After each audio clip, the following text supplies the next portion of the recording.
চলতি মৌসুমে ঠাকুরগাঁও সুগার মিলে ৬৫ দিনের আখ মারাই শুরু হয় গত ডিসেম্বরের দ্বিতীয় সপ্তাহ থেকে। পঞ্চগড় ও দিনাজপুরের সেতাবগঞ্জ সুগার মিল বন্ধ থাকায় সেখানকার চাষিরাও আখ সরবরাহ করছেন এ মিলে, তবুও আখের সংকট যেন কাটছে না। অন্যদিকে মিলজন এলাকায় মাঠের পর মাঠ আখ উৎপাদনের পর যান্ত্রিক মেশিনের সাহায্যে তৈরি করা হচ্ছে আখের গুড়। এমনকি স্থানীয় প্রশাসনের বিভিন্ন সময়ের অভিযানও বন্ধ করা যাচ্ছে না গুড় উৎপাদন। ফলে এ মৌসুমেও কাঁচামাল সংকটের আশঙ্কায় চিনিকল কর্তৃপক্ষ।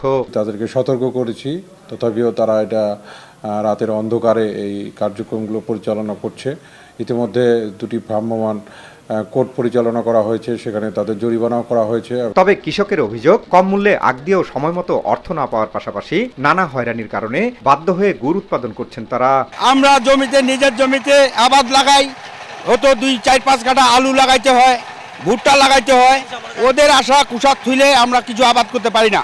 অনেক প্রশাসনের চাপ ভোগ করতে হয়, আমাদের চুলা ভেঙে দেয়, আমাদের গাছের ক্ষতি করে, সবসময় মামলা দেয়। ওরা কত দেয়, অনলাইনে টাকা পাঠা দিব, কতবার দিদি 3 মাস পর টাকা আছে, তাও টাকা নাই। টাকা দিতে পারে না, কুষারও নেয় না, একদিন নেয় 2 দিন নাই। বাধ্য আমরা গুড় তৈরি করে সেগুলো উপার্জন করে সংসার সংসার করে চালাই। এই আখের দামটা যদি সরকার আরো বেশি বৃদ্ধি করে, তাহলে আমার মনে হয় যে আখ চাষিরা আরো আখের প্রতি আর আগ্রহ জাগবে যে আমরা আখ বেশি বেশি আবাদ করব। আখের সংগ্রহ ও মূল্য বাড়াতে উদ্যোগ নেওয়ার আশ্বাস চিনিকল কর্তৃপক্ষের। দামের সামঞ্জস্য রেখে আখের মূল্যটা যেন ক্রমান্বয়ে বৃদ্ধি করা যায়, সেটার জন্য আমরা আলোচনা চালাচ্ছি এবং নিশ্চয়ই সরকার এটা অবগত আছে। হয়তো এটা আমরা আশা করছি যে এটা আমরা পজিটিভলি পাবো। ঠাকুরগাঁও সুগার মিলের তথ্য মতে চলতি মারাই মৌসুমে 85,000 মেট্রিক টন আখ মারাই করে 6,200 মেট্রিক টন চিনি উৎপাদনের লক্ষ্যমাত্রা নির্ধারণ করা হয়েছে। জিয়াউর রহমান বকুল, সময় সংবাদ, ঠাকুরগাঁও।